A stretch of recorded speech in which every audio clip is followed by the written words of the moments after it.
How to resize a Canva design for Instagram.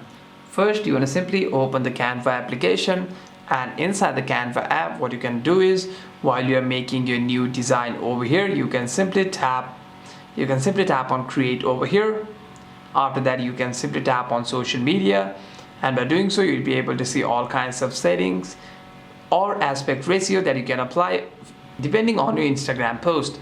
However, if you have already created your design over here, what you want to do is you want to simply open the design over here.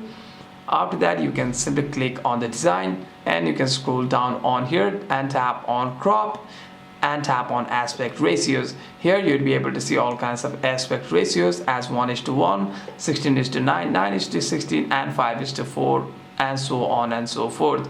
These are all the kinds of aspect ratio that are mostly used on social medias, as in 9:16 being your fully vertical screen.